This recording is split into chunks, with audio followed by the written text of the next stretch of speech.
Greetings, walking source of income. This video will be provided to you as a courtesy, absolutely free of charge. This is Barrage. That's all you are to some people, you know. A living, breathing wallet. A faceless entity whose only worth is dictated by both your willingness to be swayed by marketing schemes and your ability to buy into them.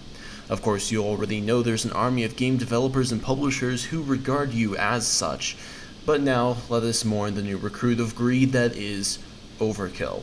A moment of silence. Here's the deal. 4-player co-op heist-themed first-person shooter Payday 2 costs $20 normally. If you want all of the content, however, including multiple heists, multiple characters, and a huge collection of weapons and player customization options, then typically you need to fork over more than $100 for all of the paid DLC. There's a few free items, good on Overkill for that, and there's sure to be more free than paid content additions in the future. And then Overkill takes this slightly stained work of art, and they just take a great big shit all over it. More than $100 of DLC isn't enough money from you, so they had to go ahead and go the same route that Team Fortress 2 and Counter-Strike did, and randomly drop crates, I mean safes, that you have to open with a key that must be bought with real money. On top of that, you have a chance of getting a colorfully painted weapon from one of these safes, which will raise your weapon's stats. That's right, pay if you want to deal more damage. Overkill has violated the cardinal rule of paid content. Never sell players something that gives them a better shot at winning. This is microtransactions taken too far. If you buy Payday 2, and please do not give these people money.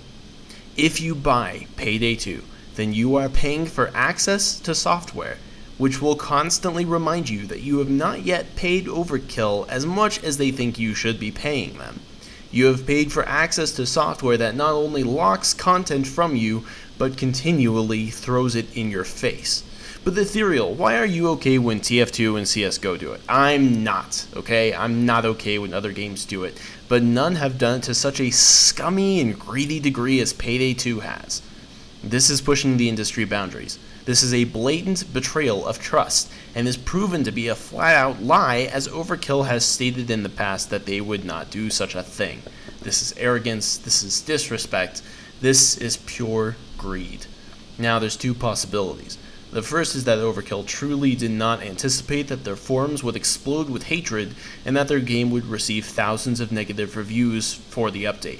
The other possibility, however, is that they knew perfectly well that this was what was going to happen, and that's why they attempted to soften the blow, by surrounding it with hype and content. This update was part of their Crime Fest event, which was preceded by the Road to Crime Fest. This was a several-day rotation of unique community challenges that required players to collectively complete the same objective in order to unlock new free content. As well, Overkill has taken 75% off Payday and its DLC on Steam. Again, please don't buy it. Lastly, Crime Fest is going to continue, and there will be a few days worth of additional free content as part of the event. This looks a bit too organized to me for it to be done in ignorance. Overkill knew they were shanking us for our pocket change, and they thought that ultimately it would be worth it. You see, Overkill thought that no matter how much outrage there would be enough people buying keys for safes and selling skins on the Steam marketplace that they would make more money. However, there are so few transactions taking place on the Steam marketplace, other than people attempting to sell the safes that they obviously do not want, that you have to wonder if it was actually worth it. Of course, the community is incredibly wary right now, and there's likely nothing Overkill can do to mitigate the damage done from the negative reviews. They're all the way down to 83% positive. That's down from, I want to say 97, and it's probably going to continue dropping.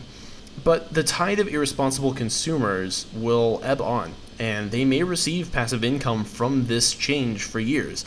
Undoubtedly, they will include updates that simply add new safes that drop new skins, and they will probably continue to copycat Valve's works and involve player workshop creations in an attempt to demonstrate how consumer-friendly they are. Oh, and by the way, you know how after every successful heist there is a payday in which you select one of 3 cards and it gives you a random reward which could be something as valuable as a unique weapon mod? Well, the safes now drop in that too, so you have an even lower chance of getting what you're actually looking for. This has been Barrage.